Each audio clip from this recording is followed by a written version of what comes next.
In any case, parallel. This was called partial revelation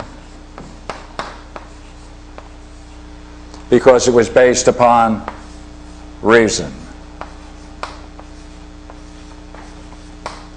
And that can explain why it is, and why it was, that so many of the teachings on this side could be anticipated over here, because it was a parallel revelation. One by reason, one by faith. Only this was argued to be far more complete. This was partial. Now, what's interesting about this, as an example, in the days that followed in the mid-10th, 12th, 14th, 16th, 15th, 16th centuries, they argued even further that these people not only had a more fuller revelation, but they actually anticipated the philosophical tradition of the Greeks. Anticipated it. Had it before in a simplified but full form. And therefore, not only did they have a complete one, but on this side they would say the Greeks had to struggle and work hard on reason and contemplation and use of the intellect to develop this, but it was only in principle partial and it wasn't full and complete as this is. Oh, by the way, a guy by the name of Isaac Casaubon, a Frenchman in the late 17th century, made a nice study, and he said, by the way, this is in principle wrong. These people, Moses at 1200 to 1400 BC, and Trismegistus looks like he's only at the most, the earliest you can get him is 100 BC, and most likely 100 AD, and therefore it's not parallel. Well, this created quite a blow. This created quite a blow to this theory. Because you see, at this point, you could teach both systems. Well, let's move on to another piece of history.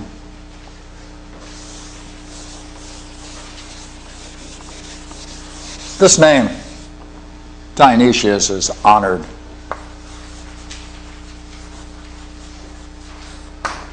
because he was said to have been the companion of St. Paul. He wrote several works, but among them are some great things called the Great 10 Letters, which is what we're going to talk about. One of the letters, the seventh, you see, describes his being present at the crucifixion. And during the crucifixion, of course, there was an eclipse, and he describes it, and therefore he is kind of an eyewitness testimony, gives an eyewitness testimony to the crucifixion of Jesus. Very important figure.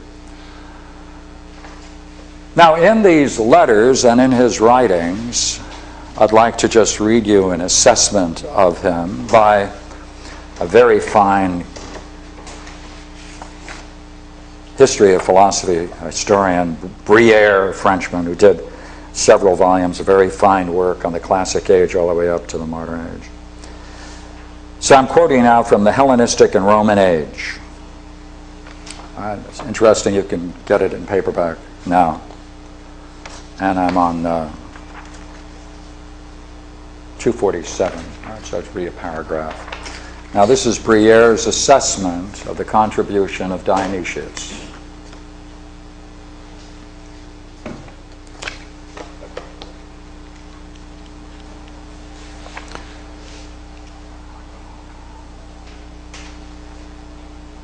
His writings fall into two classes, the celestial hierarchy and the ecclesiastical hierarchy, which study the complete series of creatures capable of receiving divine revelation from the highest to the lowest. I'm skipping. The second includes divine names and mystical theology. The writings of Dionysius constitute a complete course in theology.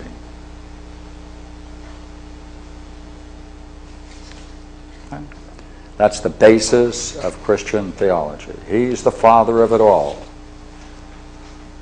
Now, there's a very famous article on Dionysius by a chap by the name of Vaneste, V-A-N-N-E-S-T-E.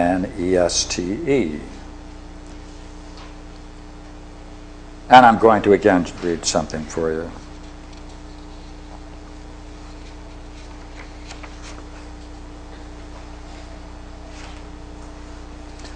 He wants to talk about the effect of this man's writings on the history of Christian thought.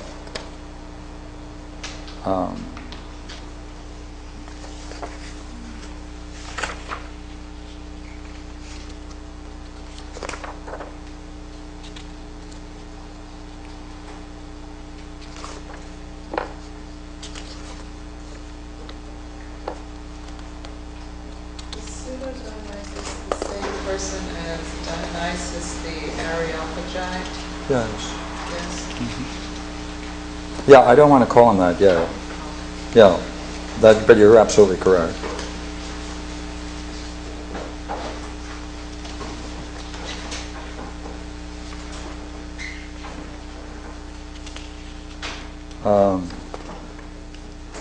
So what happens when I don't underline something or make a note off of it?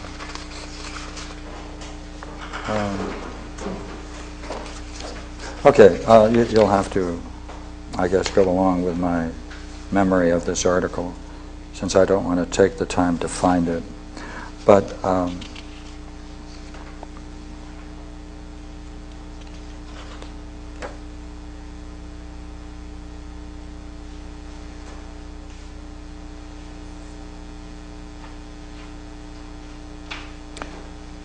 Dionysius' works are like a catalyst, both in theology and mysticism. Without them, the mystical life of the West would probably not have taken such a high intellectual turn. Their profound influence was on St. Thomas, and he talks about that. In St. Thomas Aquinas' works, there were three basic influences. He built the whole system on three works. And Albert the Great before him.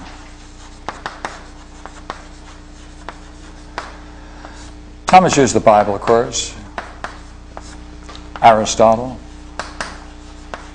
and Dionysius.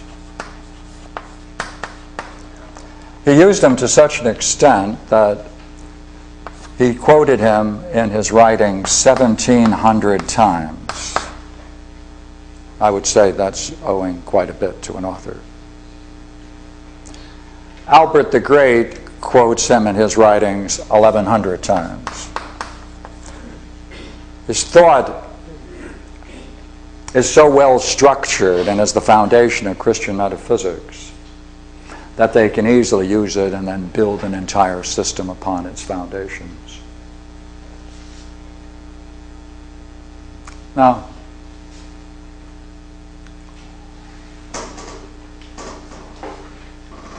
a chap by the name of Lorenzo Valla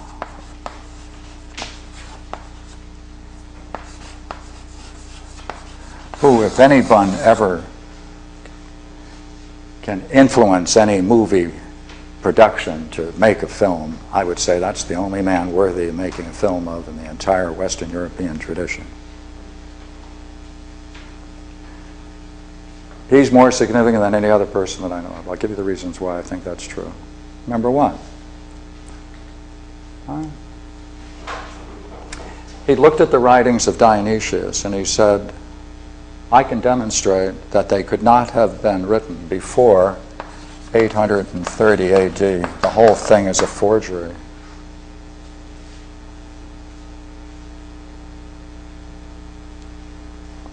He did that in the late 15th century.